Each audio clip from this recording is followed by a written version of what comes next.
Hi everyone, how are you doing today?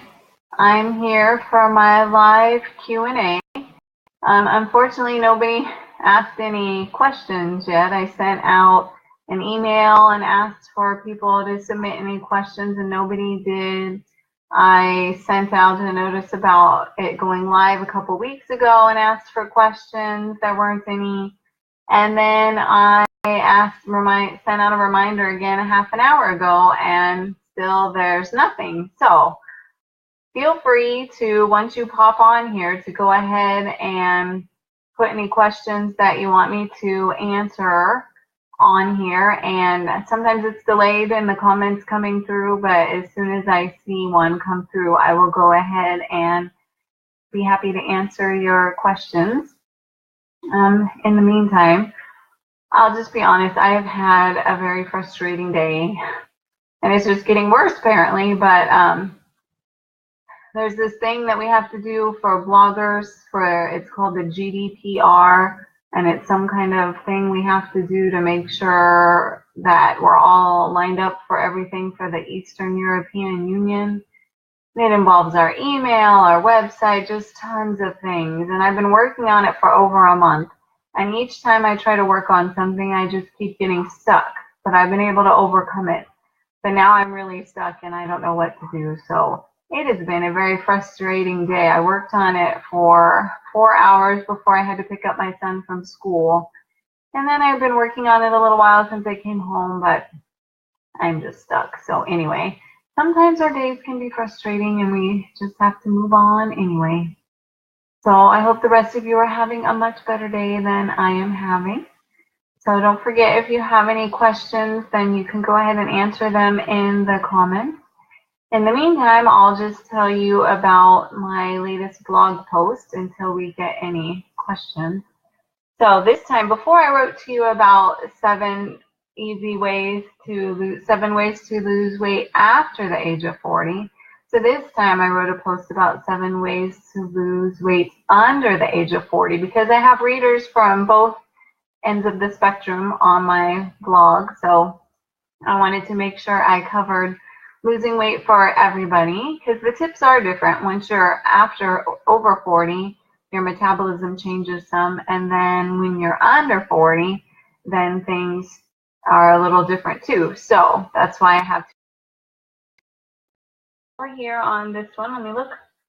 The first one, some of the things are similar. So if you read my other post, you'll notice that some of them are similar.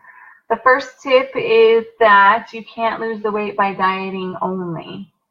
So you can't just think, oh, I'll just eat right, which is an awesome thing to do, but you also need to add in some exercise because otherwise what you're losing would just be muscle.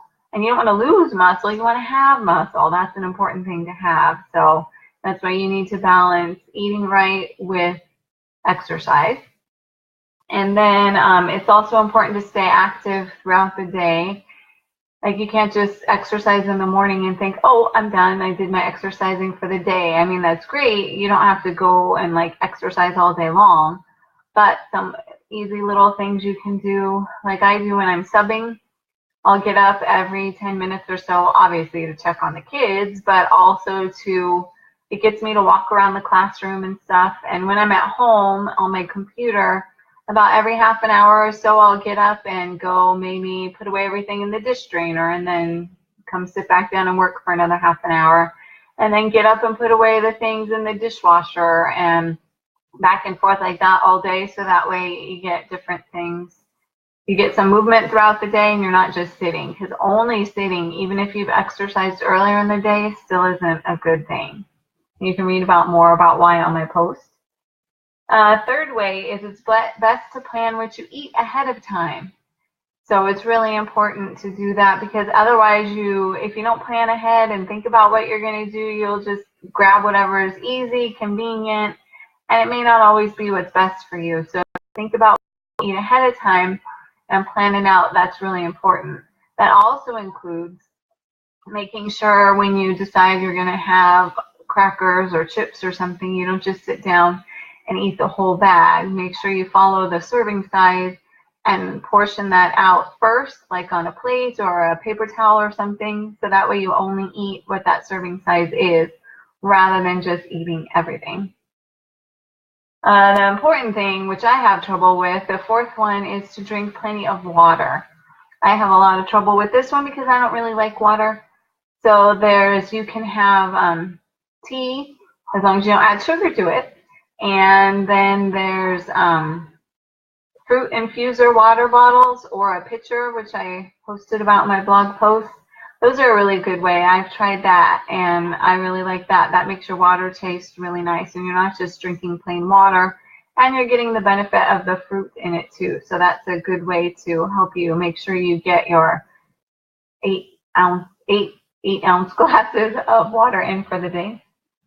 The fifth one is eat the good for you healthy foods first.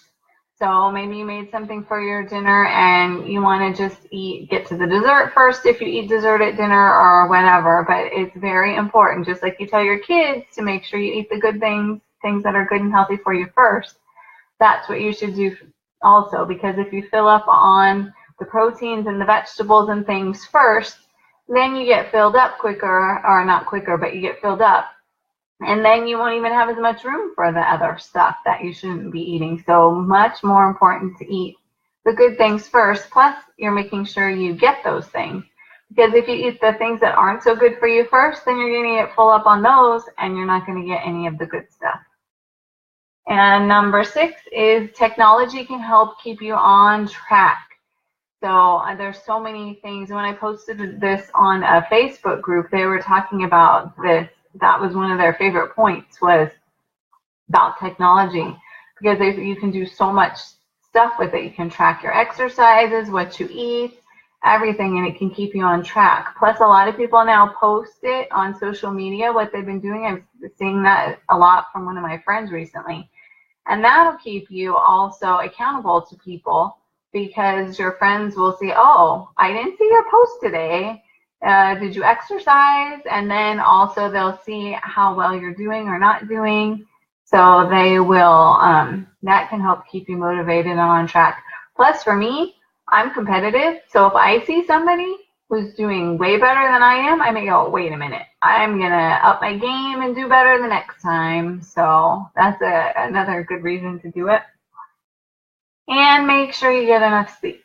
This is hard too, especially for me, because my daughter, we have to get up at 5 in the morning to go leave at 6 to get her to the train on time. And then her and my husband don't come back until 9:30 or so at night. By the time, we get to bed, it's after 11, and then we're up at 5, and that's definitely not enough sleep. So it's really important to get your sleep, because otherwise it can up your risk for obesity, and it makes you hungrier if you don't get enough sleep, lots of things.